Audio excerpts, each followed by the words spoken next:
G'day, have I got a story for you? Check the disclaimer. Season 2, Episode 18, Trepidations. This episode continues on from Season 2, Episode 7, Alterations. Christopher speaking. It's my wedding day today. I marry the woman of my dreams today. I suppose I should get up. Mama will be here with my 3 little brothers soon. All page boys. They are so excited. Even the little one. 6 children in our wedding, but they are all unbelievably well behaved. So it should be good. I look around my new bedroom. I've been living here for a few weeks, and my beautiful bride dropped off the last of her belongings last night. The house is full. I need to get some more cupboards. I think we will be happy here.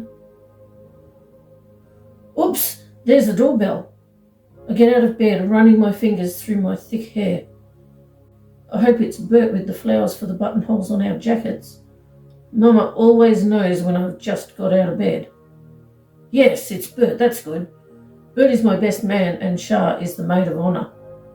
We have all become best friends over the past few months. I suppose I'll be Bert's best man soon, and Christine will be Shah's matron of honour. I head for the shower, leaving Bert to rummage my kitchen for some breakfast, and let Mama in if she comes earlier than planned. Mama is always early. My bungalow has been ready for a few weeks now, and we plan to help a woman who will need a place to stay for a while. This woman apparently loves children and will be a great help to Mama. We hear that she is looking forward to being auntie to 6 children and maybe adopt 1 or 2 of her own. Wow, that would make 8 children on one property. Mama, of course, thinks it's wonderful. Dan has also stuck around, and he and Mama are good friends. He will be driving Mama around today. Looks like she is being Mama to everyone, the 6 children, my beautiful bride, Christine, Bert, Shah, and Dan, and soon a woman who will live in the bungalow. She loves it. So does everyone else. I dry myself, and as I'm putting on an old t-shirt and jeans, I hear the doorbell. Only 20 minutes early. Maybe she had to wait for Dan to arrive. Dan conveniently drives a van that has 2 bench seats in the back for 3 children on each bench seat. Mama takes lots of food into the kitchen to make a meal for everyone. I bet Bert wishes he didn't eat anything now. Mama's meals are the best. The boys are excited. The 2 older boys check their pillows they will be carrying, with the groom's ring tied to one and the bride's ring tied to the other. We couldn't choose between them, so decided to have 2 pillows, and they can both carry the rings now.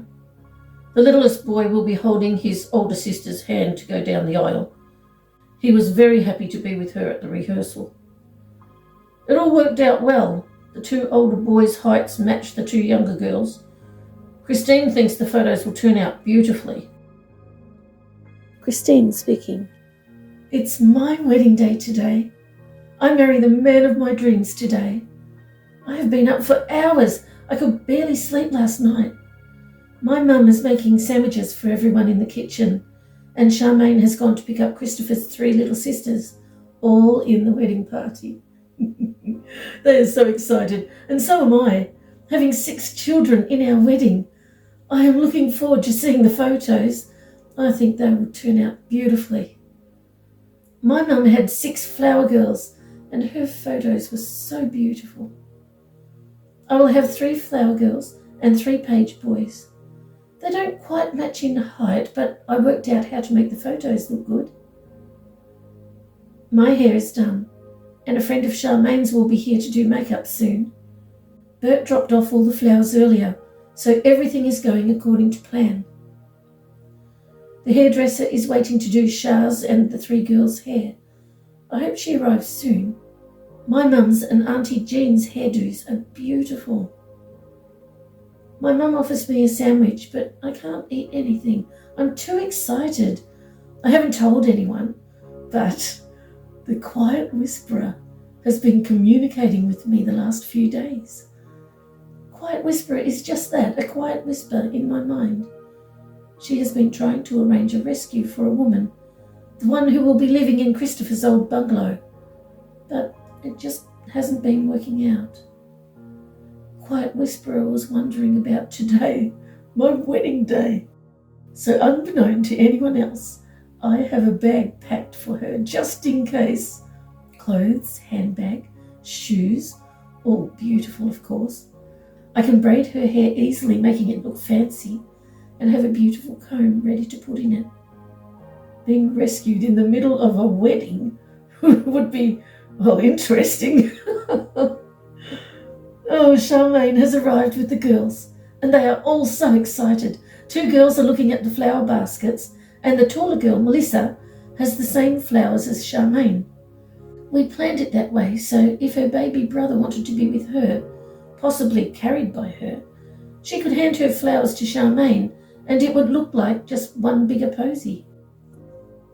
The other 2 have baskets of rose petals to scatter down the aisle just before I walk in, and a beautiful posy each that will fit in their baskets for after they walk out of the church.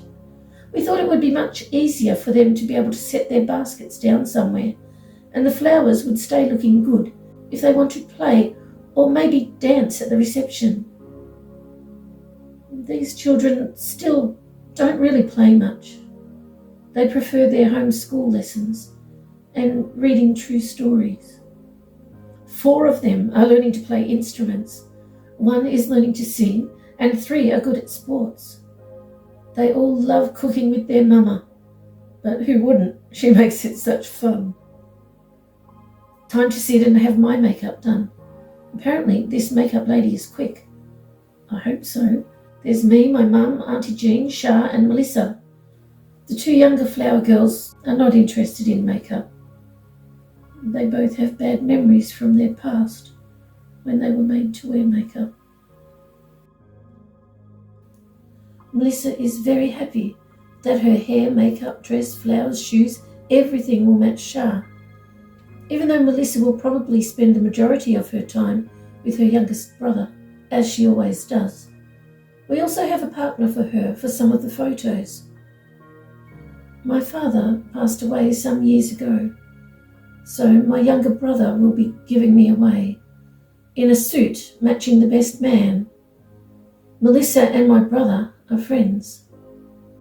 The 2 younger girls are happy being flower girls together with 2 of their brothers who are page boys. My youngest page boy will also be in the photos, but there's no little girl I know of small enough to match him.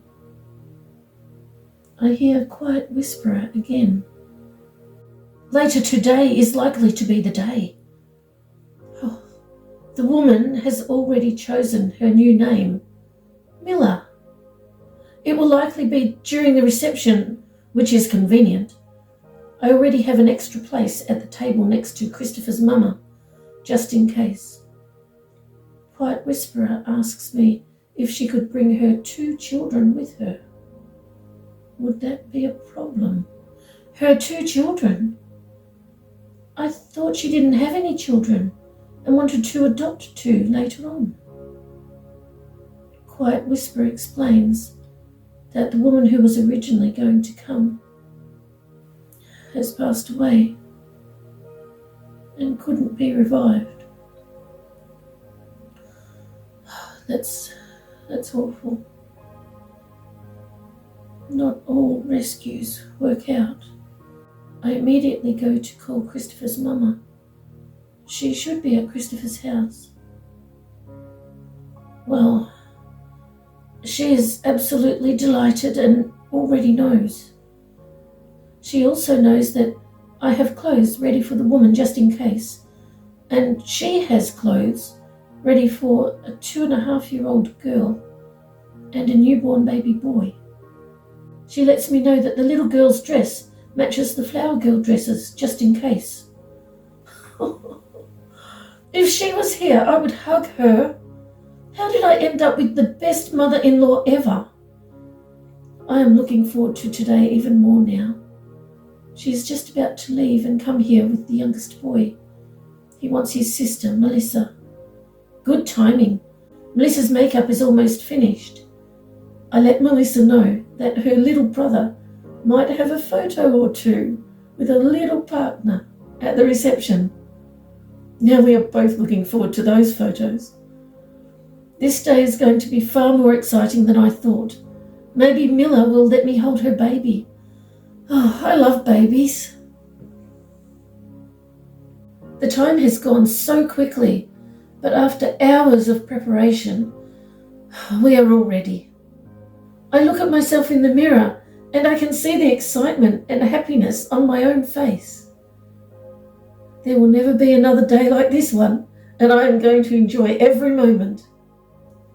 The cars have arrived, and after handing the bag of clothes for Milla to Mama, I go outside for a few photos before getting in the car. I make sure the photographer gets some of Melissa with my brother in case it doesn't happen later, and some of her with her little brother. He looks so cute in his tiny suit. All other combinations I leave up to the photographer. We're in the cars and on our way now. My extremely excited brother is in the car with me. He is 12 years old and hasn't had his teenage growth spurt yet, so is the perfect height to partner Melissa. I'm not sure Melissa is only 8 years old like her sisters. I think she is at least 10 or 11. Christopher continues. We all got dressed for the photographer and had lots of photos taken. And now we're back in our ordinary clothes because we really don't want to ruin our suits when we eat Mum's food. Her food is always messy to eat, but delicious. We all chat about the wedding, which takes less than 3 minutes, so decide to play cards. Bert and I teach my 2 younger brothers how to play canasta, and Mama leaves to go to Christine's house with my baby brother. It's just 4 of us now. My brothers learnt this game quickly, and one of them wins every time. Eventually, Bert notices the time. We should have been getting dressed about 15 minutes ago. We all quickly dress, and I do all the ties in the car. We pull over in the street before the church and get all our ties on properly and comb our hair. We're looking good, even if I say so myself. We walk in the church, and the minister shows us where we will be standing, then takes us into the room where we will be signing. We all sit around listening to people arrive, and the minister comes and gets us when it's time. Bert pulls cards out of his pocket. That's hilarious, really? Play canasta at church? There's a knock at the side door. Doesn't that lead to outside? I open the door. Oh, it's Mama, who pretends to feel faint at the sight of 4 such handsome men. Oh, I love my Mama. She has the pillows. I forgot the boys had to walk in carrying the rings on those. Both boys exit the side door with Mama, and a minute later, the minister says that it's time. We walk in amid cheers and stand at the front in our positions. It should be 5 minutes or so for the photographer to get photos of them getting out of the cars. Why we need photos of them getting out of cars, I have no idea. I just want to see my beautiful bride. The boys enter. They don't look nervous at all. They're beaming from ear to ear. Charmaine next, then Melissa with my baby brother toddling next to her holding her hand. He did that perfectly. My 2 little sisters scattering rose petals. They look so cute. Christine should be next. Oh, she looks so beautiful. I can hardly believe that such a beautiful, kind angel would be marrying me. I wipe the tears from my eyes. I whisper, I love you, as she stands next to me smiling. I am going to be the best husband to her, love her, provide for her, and just go along with however many children she wants. That part is easy. I love children too. My littlest brother is watching silently, as though he knows this is the time to be quiet and still. I am sure that child understands much more than people give him credit for. The photographer is taking so many photos from different places. I try to concentrate on what the minister is saying, but only 3 things keep going around in my mind. My beautiful bride, my little baby brother looking up at me, and the photographer. Melissa continues. I walk out of the church with my baby brother still behaving perfectly, proudly standing for photos with us all. My sisters and I don't like being around a lot of people, and I was watching both my sisters during the ceremony. I know them very well, and I know they are both agitated. Even though they were standing still and smiling for the camera, their smiles were not real. They were very controlled.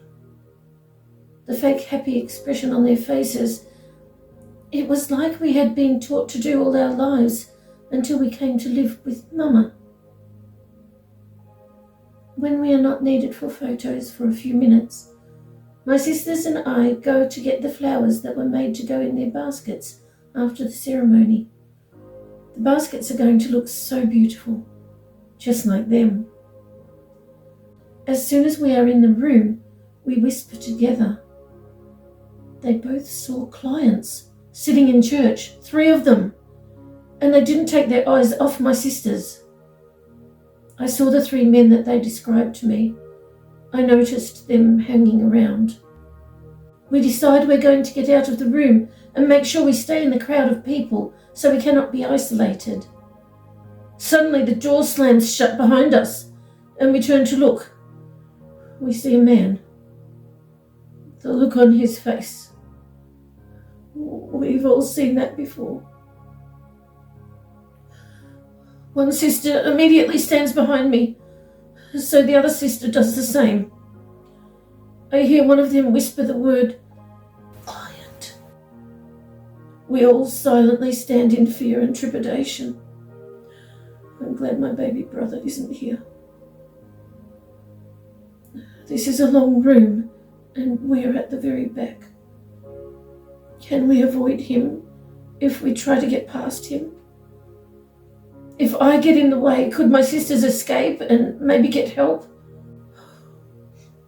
Suddenly, I hear her in my mind, the girl's voice who rescued us. Stay where you are, she says in my thoughts.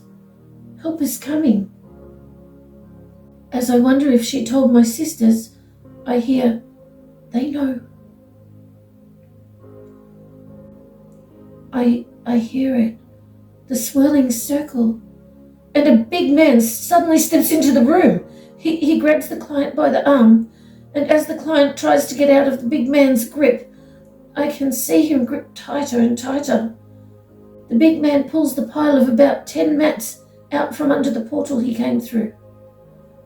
He then turns to us and says, You don't have to worry.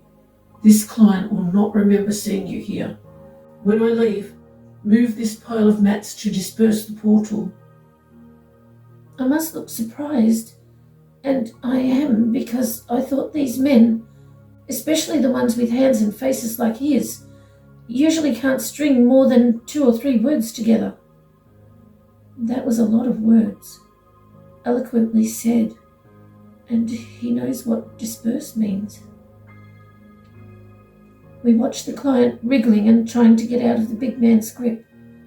With hands like that, I didn't think he would be able to grip, but he seems to be able to hold the client's arm easily. The client is threatening him and us and spitting curse words while becoming more and more enraged. The big man says to us, If you ever need assistance, ask the voice you hear in your thoughts for Bartholomew, and if I am able, I will come to your aid. There are 5 others here. 2 have noticed you, but don't worry, you will be protected. Thank you, Bartholomew, I manage to say, as I see him step towards another portal that just opened taking the client with him. We just stand still for a minute. Then we all go to the pile of mats and start pulling them out from under the swirling circle until we've pulled enough that it's gone. We hear her in our thoughts, all three of us, and we also hear each other's thoughts. This is amazing. Now we know exactly what to do. Thank you, I needlessly say out loud. One of my sisters says, "We really are safe, aren't we?" My other sister answers, "Maybe safe really does exist." We walk outside with the new flowers in the 2 baskets. My 2 sisters go straight to Mama, and I go straight to my baby brother, who is having fun picking up bits of confetti and awkwardly trying to throw it in the air with his tiny hands. I love my baby brother so much, and I am determined that I will not lose this one. They can't take him, and I don't want to think about that. Anyway, they can't swap him for another baby. They can't do that anymore. This one is mine, my baby brother, and he won't be to supposedly teach me a lesson, as they put it, and then say that it's my fault.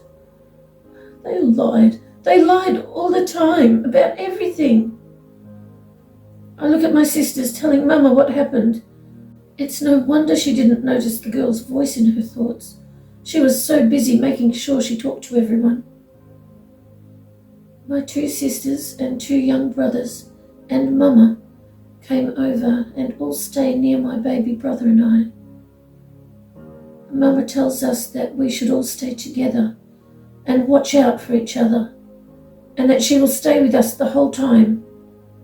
One sister whispers to me that Mama wanted to take us all straight home, but she asked to stay, because if we leave, we miss out on our big brother's wedding, and also those clients will know it was us, as they suspected.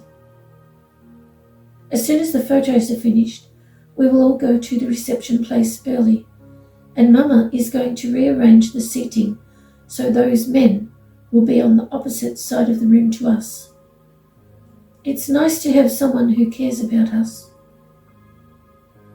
When we are about to leave, we go to say goodbye to the newly married couple, and when Mama hugs them both, I can see that she is quickly telling them what is happening. They both nod and look worried for a few seconds until Mama reminds them to smile. Christine speaking. We arrive at the reception earlier than expected and see Mama and the children are already here. They are sitting at a different table than was originally assigned. Good. Mama has moved the seating. Charmaine goes in to get Melissa. She and my brother will enter first, followed by Bert and Charmaine, and then we will walk in. My brother is aware of what's happening and will stay close to Melissa unless she is back with Mama. Quiet Whisperer was right. Younger people accept all these things easily. I'm sure my mum would tell me that it's all in my imagination if I told her. I hear Quiet Whisperer in my thoughts, letting me know about the men, their names, and I am shocked. One of them is the one who originally told me about the tech specialist job that went to a man far less qualified than me. I was offered a lab assistant job which turned out to be awful. Quiet Whisperer helped both Charmaine and I escape from there. The client from earlier is back and apparently has no idea what happened. He hasn't looked at the girls even once. I would like to find out what happened with him, but at a later date. I just remembered Miller and her 2 babies. This reception is going to be very interesting.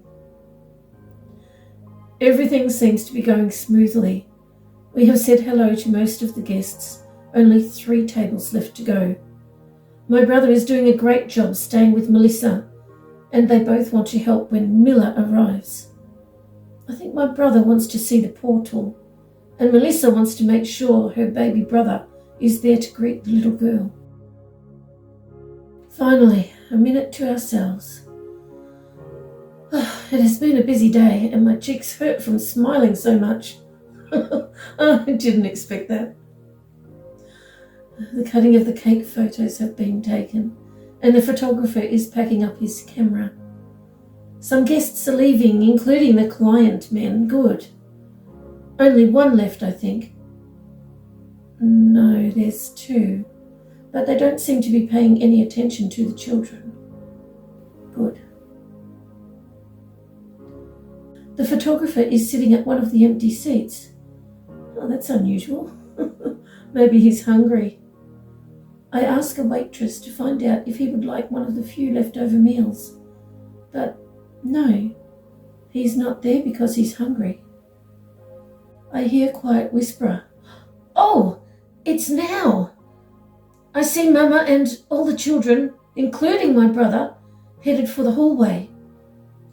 A client just got up. I'm not going to panic. Maybe he's headed for the loo. No. Oh no, he's headed for the hallway too. I hear a quiet whisper in my thoughts. Don't worry, I have planned for every contingency. How can someone so young plan for every contingency? How does she even know what contingency means? The other client also gets up. He's also headed for the hallway. Fear grips me. I feel my body trembling as I approach the hall with great trepidation. Thank you so much for joining me with a cuppa. I appreciate your company.